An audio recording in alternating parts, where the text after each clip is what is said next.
Hey guys, welcome back. Yeah, been a long time since I've been posted anything, and I finally got a chance to get out tonight. It is 3/4 of the way through June. I thought I would come out. I've been to this field before. They are growing wheat again this year. It's a little early though. It's not turned yellow yet. What I am hoping to capture this evening is some sun rays. I can see a few of them peeking through now. I'm waiting for something really prominent, like really something that really stands out. I tried with the Viltrock lens earlier, doing some close-ups of the foreground of the wheat and then this abandoned farmhouse and barn in the background. I'll just show you what I'm looking at here. So that's the barn, the farmhouse. There's a couple of other barns in the background. There's some other barns way off in the distance, and you can sort of see some of the sun rays coming through. I'm waiting until something really stands out. I got the Nikon 24 to 120 on right now, so because I don't think the wide angle lens would really pick it up as much. Hoping that, because the sun's sort of out right now, it's behind some clouds, but I'm just waiting for it to try and go behind some clouds and create the sunbeams. And there's some really weird looking cloud formations way off in the distance. I don't think the 120 is picking those up. I'll see if I can show you here, and I'll zoom in a bit. So I don't know if the Osmo is picking that up, but you can see right above the treetops there, you can see this really weird, it looks like it's rain or possibly hail. I think it's rain. But, and then you can see some sunbeams coming down off to the left there. Like I said, I'm really waiting for something bigger to pop out.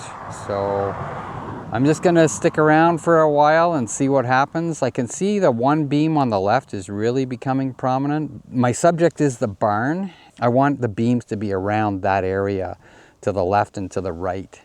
So I'm kind of hoping something happens here. But most of the times when you do see stuff like that, you don't have your camera with you and you're thinking, well, it would make an amazing shot.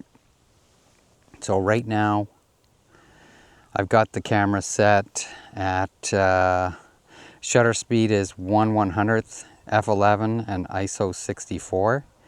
I'm going to play around with the settings a little bit, and I also just noticed my battery's almost dead, so I'm going to have to change the battery.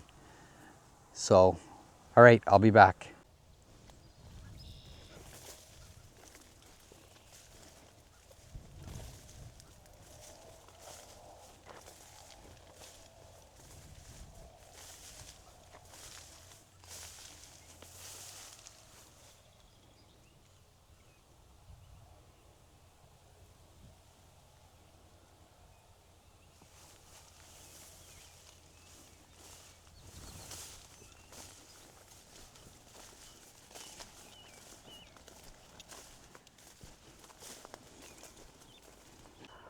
Yeah, I don't know if I mentioned either. Probably gonna have to check myself for ticks when I get home with all this long grass. It seems to be such a worry. I mean, it's always in the news about ticks lately and Lyme disease and all that, and don't want to have to deal with that, so I'll definitely check myself before I get in the car and make sure I haven't picked up any ticks. So I'm seeing more sunbeams, but they're just not popping. They're very weak. I've seen them before where they're incredibly strong, but those are the times when you don't have the camera with you and you're like, oh. I remember watching one guy on YouTube. He was driving down the highway and he saw the most incredible sunbeams. So he pulled over to the side of the road and got some shots. I can't remember if his shots were any good or not. I'd have to go back and look at that video, but I'm just hoping that something really starts to pop here. I think it's going to kick off there shortly, because those clouds, they're kind of moving out of the way, and the clouds in the distance are becoming closer. And that's where the sun, when the sun starts to shine through there, I should start to see something really pop. I gotta wait it out. Like, I can't just head home, just say, get frustrated with this. It's like, you gotta wait it out. And this is the whole thing about photography. It's like I like my composition. I like the barn in the foreground. Well, the wheat field in the foreground, the barn in the distance, and then the sunbeams off in the distance past the barn. But it would have been nice if I could have gotten sunbeams with it shining right on the barn, but that's probably not going to happen. I'm right next to this road too, so I got to put up with the traffic driving by all the time. All right, I'm waiting it out. I don't want to leave. I mean, I want to get going, but because I've been here for I'd say I've been here for a good hour now. But just waiting. I can see sunbeams, but I just want something to really pop. And I keep taking shots here because when I see them, I just take a shot. Like, it's not like I'm using film or anything and I have to I can just keep shaking shot after shot after shot. But I mean, I don't want to have to take a whole pile of photographs to be going through them all to try and find the best one. It's so calm out here tonight. You can see these clouds behind me here. They look pretty scary, but they're not really anything. Funny thing is, this area, there's a house down on the left. The guy's got his own little golf course, with one tee on it. His house got hit by a tornado about 15 years ago, possibly 20 years ago. I remember driving by and seeing the damage. It was quite a lot of damage. And then Dunrobin, which is probably 5 miles that way, has been hit by 2 tornadoes. And that one last tornado that hit Dunrobin went over to Elmer and did a lot of damage. I remember it was all over the news. But this area is a good area to come for storms. I keep thinking something's going to happen, but I don't think it is. It looks like more clouds have built in the back there. And I mean, I can see 1, 2, 3, 4, 5, 6, 7, 8, 9, 10, 11, 12, 13, 14, 15 faint sunbeams. And there's no way the camera's going to pick those up, and they're not even prominent, but you can definitely see them. But I want something that's really going to pop, really going to look good. And I don't want to have to, I want it to be as natural as possible. I don't want to have to do any crazy post-production to make, because then it just looks fake. I'm actually starting to see them on the LCD display here. And like I said, I haven't changed the position of the camera. It's still the same focal distance, 85 millimeters. It's just, I'm just focused in on the barn and the clouds above the barn to try and get the sunbeams. Now there's 2 there that are really starting to pop. I think these ones, if they really pop, this could be the shot. The ones on the right are really showing up on the LCD display. I can see them. I can see the one on the left, and then the 2 above the barn, I can see those. Oh, they're starting to pop good now. Here, I'm going to turn the camera around so you can see the sunbeams now.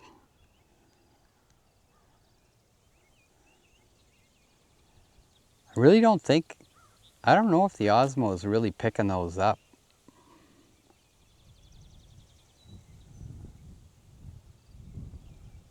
And again, that's something that I won't know until I check everything out in post-production, including the video. Yeah, they're showing up good on the LCD display now too, though. They're just not as good as what I was hoping they were going to be. That one on the left, though, that's really starting to show up good. It's really showing up on the LCD display here.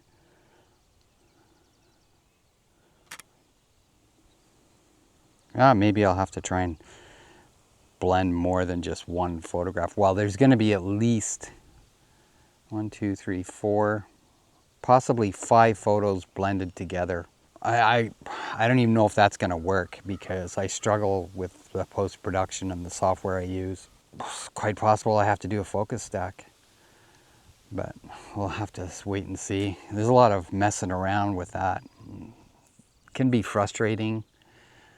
I mean, there's times when I've given up on post-production and just settled with just one shot and maybe highlighted the foreground or something like that. I might have to do that here. I might have to give up on this. Well, we'll see. I'll wait a little bit longer.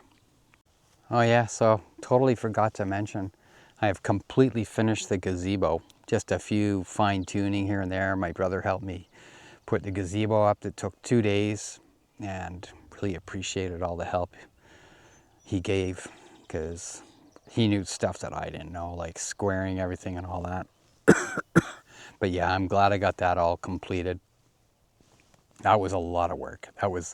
I calculated through all the receipts and everything, I moved by myself over 7,000 pounds of material, 7 tons. 7 tons of moving gravel, stone dust, earth, and like my body is just starting to get back to normal because I was so sore after all that work. It was a lot of physical labor, and I don't want to have to do anything like that for a long time. I mean, we are planning on putting a greenhouse in the backyard, but yeah, that was an insane amount of work, and I'm just glad that it's all done. Well, it's what time is it here? 7:47. Sunset's at 8:55. This time of year, summer solstice is tomorrow, I think. Longest day of the year.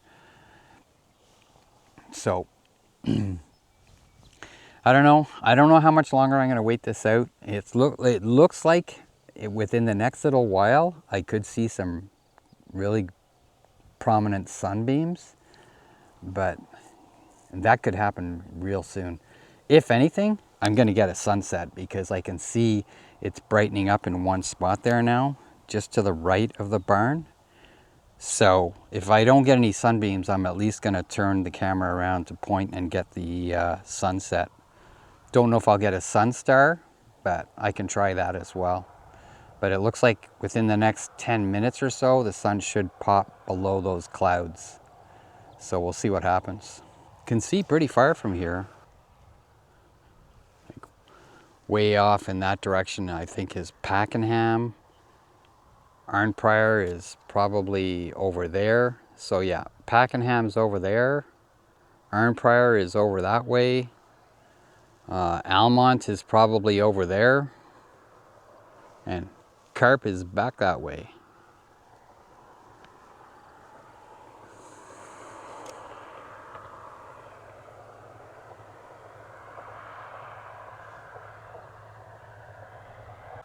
Sunbeams are all gone now.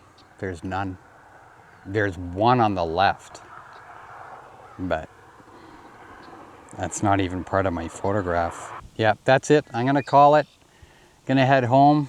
I'll play with these in post-production. Okay guys, thanks for watching the video. Give the channel a thumbs up, like and subscribe, and I'll see you on the next one. Talk to you later. Bye for now.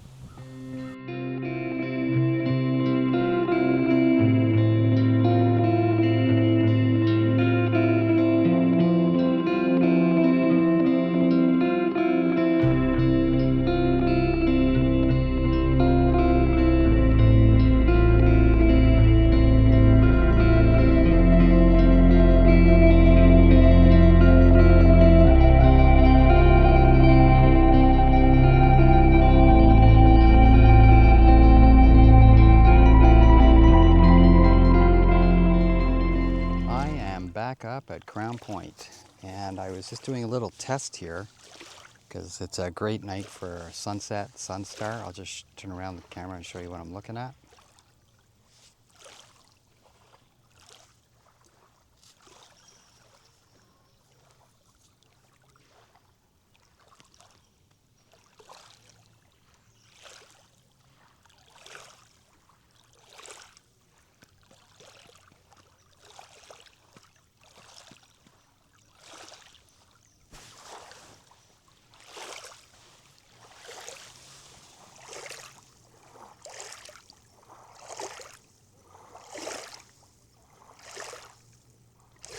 Yeah, so a great night to be out for the sunset. One of the tests that I wanted to do was because I took some shots earlier with the Viltrox prime lens on. It's 16mm prime lens. And the one thing I noticed with that lens, if I'm set to f16 or even higher, I get very little vignetting. in the photographs. And now I have on the Nikon 14 to 30 wide angle lens. And if I have that set at 14 millimeters, the vignetting is insane. It's way too much. But I find if I go a little bit over 16 millimeters to about 18 millimeters, the vignetting disappears. So that's just something to keep in mind with this lens. It takes great photographs, but it does have that issue. With the Viltrox lens, there was very little vignetting up in the top left, bottom right, and top right and bottom left. Other than that, that lens takes great shots. And that's the lens I also bought for astrophotography for trying to get photos of the Milky Way. So I'm currently set up with this lens. The settings I had, so I have the 6-stop and a neutral density filter on. I was doing a 3-second exposure, f16, ISO 64 is what my settings are. I'm just going to change the composition a little bit. I want to lower the tripod. So right now I have the tripod set like this. So I have it set like that, but I want to get a little bit lower to the water and get the reeds in the foreground and try and get some long exposures of that. So I'm going to try and set that up now. All right, so now I got the tripod set as low as I could possibly get it. And I did one 3-second exposure and one 5-second exposure. I think the first one was around 18 millimeters, and then I zoomed in at 24 millimeters and really like the looks of the shot, getting the sun star effect. And the sun is turning an amazing orange here. I'll give you a look here.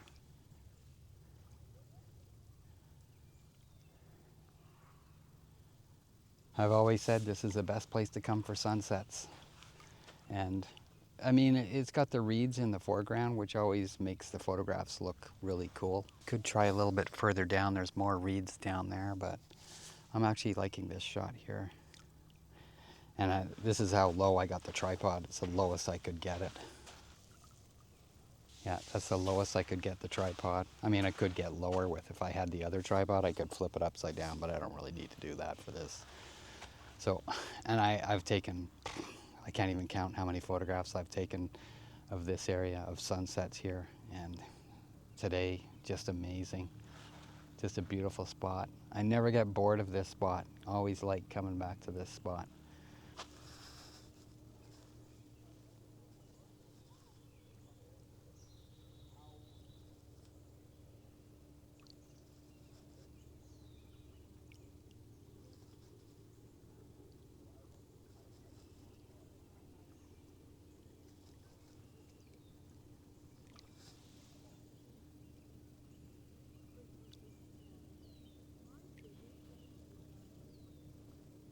Gonna get a few more shots. I might actually throw the 24 to 120 in and zoom in on the sun as it's going down, because it just, the glow off the water is amazing.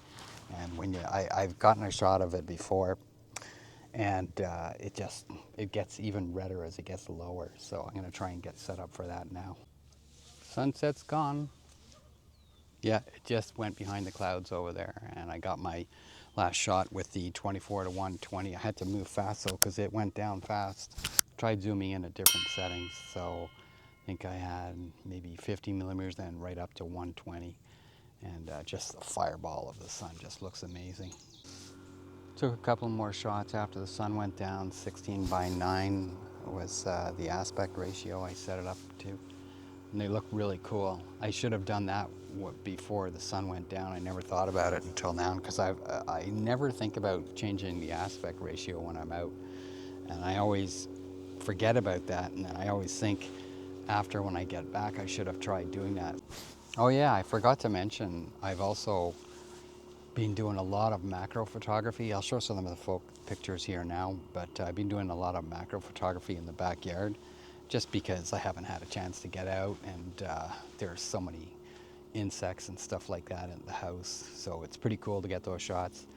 I haven't done a jumping spider yet, but I did a weevil, but the shots didn't turn out for that. And I had another bug, and I just got the eyes in focus, and the whole body behind it was out of focus, but it still looked pretty cool. And then I think I did actually, I'll show it here now, I got one of my best shots so far of one of those long-legged flies. I always seem to get the green ones, but there are gold or orangey gold ones, and I think that's the one I got. And the eyes are in focus. It's not a straight-on shot looking at the bug. It's from above at an angle, but it still looked like a pretty cool shot. Hope to get out to do some more landscape photography. Oh well, it's still the early summer. It's just July 1st is coming up, Wednesday, Canada Day. So yeah, looking forward to getting out and doing some more photography. So anyways, hit the thumbs up, like and subscribe, and I'll see you on the next video.